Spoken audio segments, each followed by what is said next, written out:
मैं अगर डोज को दिखाऊंगा और डोज में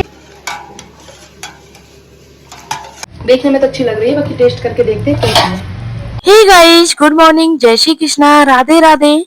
कैसे हो आप लोग? उम्मीद करती हूँ आप सब लोग स्वस्थ होंगे, मस्त होंगे और अपनी अपनी लाइफ में व्यस्त होंगे, क्योंकि बिजी रहना बहुत ज्यादा जरूरी है, खुद के लिए भी और दूसरों के लिए भी।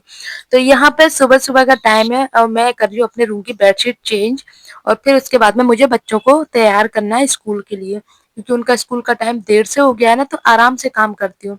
तो अभी वो तैयार हो गए हैं दोनों। तैयार करने के बाद में मतलब खुद से जो हो पाते हैं ना उतना तैयार हो गए हैं, बाकी का मुझे करना है। जैसे उनकी चोटी बनाना, शूज सॉक्स पहनाना, हर्षित के हेयर कॉम करना, उसको शूज सॉक्स पहनाना, ये सारी चीजें। तो उसके बाद में फिर मैं अपना घर का काम करूंगी। तो उसमें मुझे काफी सारा समय लगता है, क्योंकि दोनों बहन भाइयों में ना लड़ाई हो जाती है। अब टाइम थोड़ा सा ना हर्षित का आधा घंटा देरी से है, लेकिन फिर मैं सोचती हूँ यार एक साथ में तैयार कर दूं दोनों को, फिर मैं अपना काम करती रहूंगी। तो इसको तैयार करके मैं बाबा के पास भेज देती हूँ, स्वरा स्कूल चली जाती है, वरना फिर ये मुझे परेशान करता है। और यहाँ पे ये इसको अभी भी छेड़ रहा है, क्योंकि इन दोनों में जब तक लड़ाई ना हो तब तक इसको भी चैन नहीं मिलता है।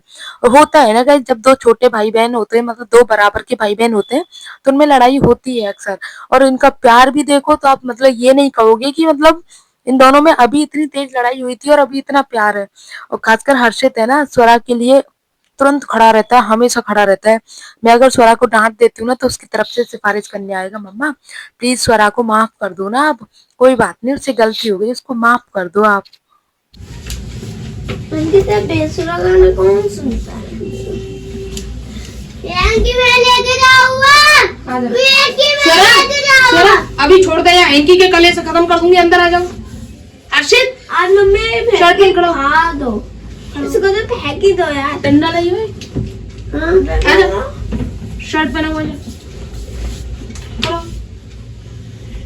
अब मैं तो अभी डोज को दिखाऊंगा, तेरे दोस्त ले लेंगे बेटा। नहीं नहीं, तेरे दोस्त जो किचन ले गए थे बेटा सुनो, एक दिन एक ये जरूरी नहीं है कि तू बड़ी है तो सारी चीजें तुझे ही मिले। चुरा कभी ये भी ले जाए, कभी तू भी ले जाए।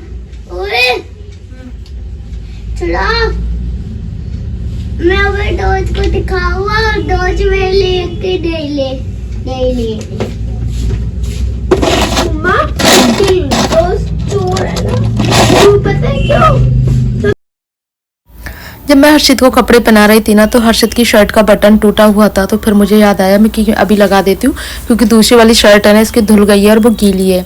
तो ये पैंट भी धुल गया था, लेकिन उसको ना मैंने सुखाया है, सुबह जल्दी धुल गया था 6 बजे, और उसके बाद में प्रेस से और ऐसे करके सुखाया है एक, क्योंकि ये गंदा कर लेता है तो मुझे डेली धोना पड़ता है इसका पैंट। और इसके पास में ना एक ही पैंट है, शर्ट तो दो है लेकिन पैंट एक है इसके पास में। तो अभी बटन लगा देती हूँ, और फिर बटन के बाद में फिर इन दोनों को तैयार करके स्कूल भेजूंगी, क्योंकि इनका टाइम होने वाला है। और ये दोनों, इनकी लड़ाई, इनकी बातचीतें खत्म ही नहीं होती हैं, क्योंकि जब दोनों ये एक साथ होते हैं तो इनकी बातें नॉन स्टॉप चलती हैं। और खासकर हर्षित तो इतना बोलता है, कभी कभी स्वरा इरिटेट हो जाती है, मम्मा ये कम बोला करे, इससे बोल दिया करो कम बोला करे, लेकिन इसका बोलना बंद नहीं होता है।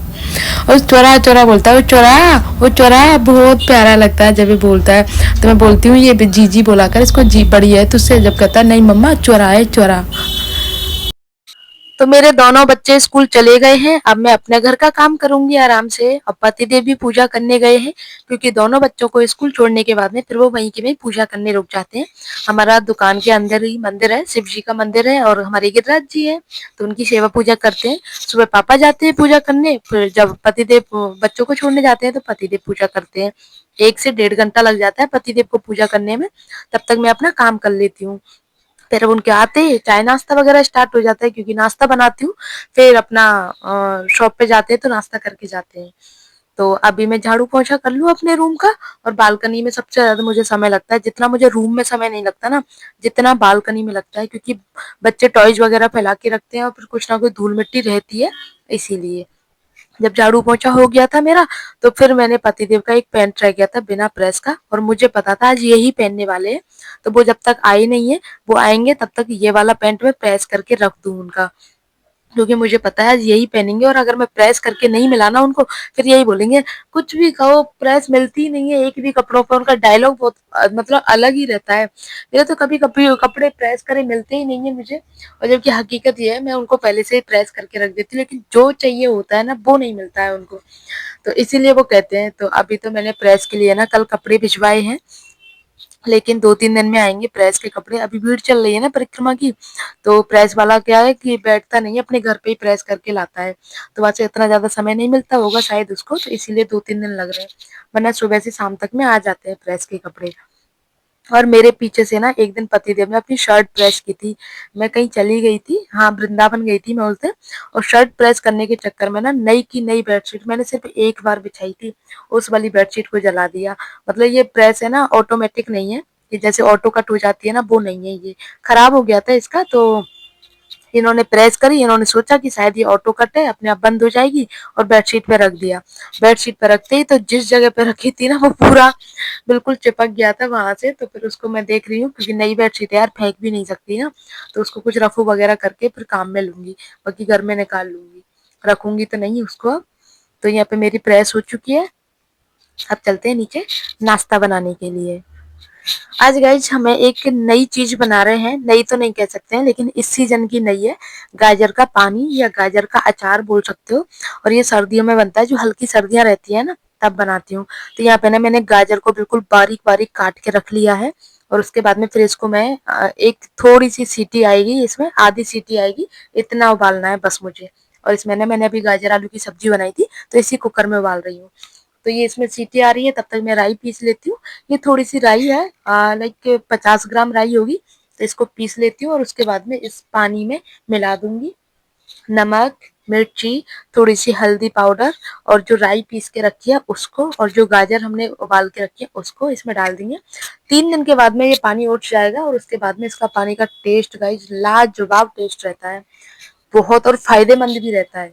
एंड खाने में बना रही हूँ मैं मिक्स वेज, जो मैंने कल काट के रखी थी ना, तो वो मैंने फ्रिज में रख दी थी, क्योंकि कल तो किसी ने खाना नहीं खाया था। तो यहाँ पे गोभी है, गाजर है, शिमला मिर्च है, आलू है, और एक सब्जी और है, तो ये सारी मैंने काट के अच्छे से धो के रख ली है। तो अभी बनाना स्टार्ट करते हैं। मिक्स वेज ना कुछ इस तरह से बनी है, और मैंने फ्राई करके बनाई है पूरी, मैंने ऑयल में सरसों के ऑयल में फ्राई करी है, उसके बाद में बनाई है, और ये सच में बहुत अच्छी लग रही है। अभी तो मैंने ठाकुर जी का भोग लगाया है, तो अभी टेस्ट नहीं करी है, पहले टेस्ट करूंगी। और ये मैंने ठाकुर जी का भोग लगा के यहाँ पे निकाल दी है। तो अरबी की सब्जी बनाई है साथ में, और मिक्स वेज बनाई है। अरबी की सब्जी थोड़ी सी बनाई है मैंने, क्योंकि पापा के लिए थोड़े रसे की सब्जी चाहिए ना, इसीलिए। और अरबी रखी हुई थी यार बहुत टाइम से, तो मैंने सोचा ये भी बना लेती हूँ, साथ में मिक्स वेज बना लेती हूँ।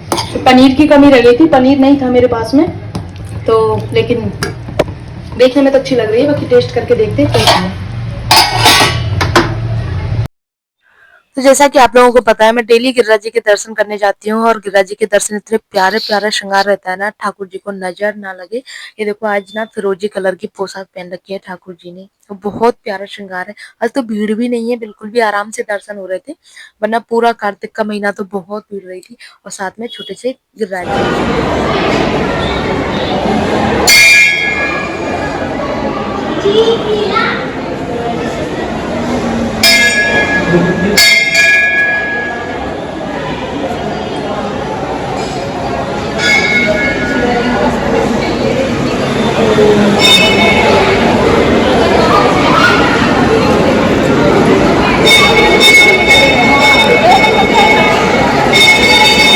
क्या हुआ?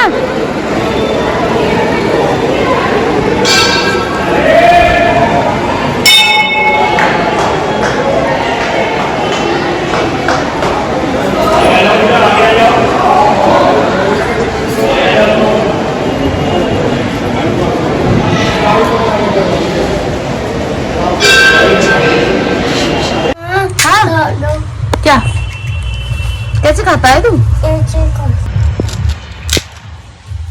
गाइस आपको पता है मैंने मम्मा से बोला था आगे वाले से ले लो, क्योंकि मम्मी कभी लेती नहीं है ना मुझसे। फल पैर सीधे कर लो, से निकाल ला। जितने लड़कियों को पसंद नहीं होंगे ना जितने गोलगप्पे, इसको पसंद है, इसको बहुत पसंद है। क्योंकि मैं जब भी जाती हूँ ना पतिदेव के साथ में, तो मैं खा के आती हूँ, तो इसको भी आदत लग गई है, तो ये भी इसको बहुत शौक लग गया है तब से। तो आज मैंने सोचा आज बहुत टाइम हो गया था, आज लेके चलती हूँ। और इसका खाने का तरीका भी अलग है, आलू नहीं डालता है, ये सब सीधे ऐसे ही खाता है पानी डाल के।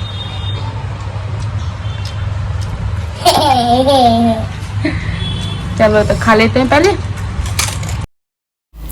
उसके बाद में ना जब सब लोगों का खाना पीना हो गया, मतलब बच्चों का खाना पीना हो गया, हमारा तो देखो जब पतिदेव शॉप से आ जाते हैं तभी खाना होता है, तो बच्चों को मैं पहले खिला देती हूँ। तो उसके बाद में फिर इनको मैंने पढ़ने बिठा दिया कि तुम लोग पढ़ो, और पढ़ने के बाद में फिर मैं पूछूंगी, क्योंकि इसके ना एग्जाम चल रहे हैं, जीके का पेपर है। पहले ये इसका ट्यूशन था, लेकिन ट्यूशन मैंने बंद करवा दिए क्योंकि ट्यूशन का वर्कलोड बहुत ज़्यादा होता था, फिर ना तो ये खेल पाता था, ना ही प्रॉपर तरीके से अपनी पढ़ाई पे ध्यान दे पाता था, इसीलिए बंद करवा दिया। और वैसे भी दिन इतने छोटे हो गए हैं कि मतलब बच्चे का पूरा दिन पढ़ने में निकल जाए तो फिर क्या ही फ़ायदा, इसीलिए थोड़ा सा खेलना भी ज़रूरी है। बिल्कुल टाइम नहीं मिलता था इसको, मतलब पहले स्कूल का वर्क करता, फिर ट्यूशन का वर्क करता और थक जाता, फिर सो जाता। तो खेलना भी उतना ही ज़रूरी है बच्चे के लिए जितना पढ़ना। तो अब मैंने बंद करवा दिया ट्यूशन, तो मैं खुद पढ़ाती हूँ। पहले खेल लेते हैं थोड़ी देर, खा पी लेते हैं, घूम के आ जाते हैं, फिर शाम को आराम से बैठ के पढ़ा देती हूँ। दिन में भी नहीं सोती हूँ मैं, पहले दिन में थोड़ा सा रेस्ट कर लेती थी, अब नहीं करती हूँ, अब थोड़ा सा इनको पढ़ा देती हूँ दिन में। इससे मुझे भी पता रहता है कि इनका सिलेबस कैसा चल रहा है, क्या क्या प्रोग्रेस चल रही है स्कूल में, तो वो है। और इसकी एक आदत है कि जैसे मैं इसको लर्न करा देती हूँ और फिर 2-3 दिन बाद में ना फिर अगर उसको चीज़ को रिपीट ना करवाया जाना तो फिर भूल जाता है। तो बस वही मैं रिपीट करवाती रहती हूँ, क्योंकि इसके जब अब हाफ ईयरली चल रहे हैं, हाफ ईयरली से पहले इसके टेस्ट हुए थे, जैसे डेली टेस्ट होते हैं, तो उनमें मैंने इसके अच्छे से तैयारी करवाई थी। लेकिन अब वही सारी चीज़ें मैं इससे पूछ रही हूँ सारी चीज़ें, तो फिर मिस्टेक कर रहा है, तो बस उसी को रिवाइज करा रही हूँ कि कॉपी में लिख लिख के जब मुझसे बताना, इससे क्या भूलेगा नहीं। क्योंकि कॉपी में लिखने से ये ट्रिक हमें भी पहले पता तो होती थी कि याद करने से कुछ नहीं होगा, पहले आपको ना कॉपी में लिखना होगा, कॉपी में लिख के ना ज़्यादा असर करता है कोई भी चीज़, तो इसीलिए मैं वही करवा रही हूँ इसको। और भाई मेरे मोबाइल में थोड़ी सी मिस्टेक हो गई है, कैमरा कुछ कभी कभी ब्लर हो जाता है, कभी कुछ ऐसा हो जाता है, तो मैं देख नहीं पाई थी। जब मैंने अब एडिटिंग करने टाइम मुझे पता चला है कि कैमरे में मिस्टेक हो गई है। नया मोबाइल लूँगी, लेकिन अभी नहीं, थोड़ा सा टाइम लगेगा, तब मैं अपना नया फ़ोन लूँगी, और तभी तक तो इसी से काम चलाऊंगी गाइज। बाकी इस ब्लॉग को यहीं पर एंड करती हूँ। आई होप आप लोगों को अच्छा लगा होगा। अच्छा लगे तो प्लीज़ वीडियो को लाइक करना, शेयर करना, कमेंट करना। ऐसे अच्छे अच्छे ब्लॉग्स के लिए आप मुझे सब्सक्राइब कर सकते हो। मिलते हैं नेक्स्ट ब्लॉग में, तब तक के लिए बाय।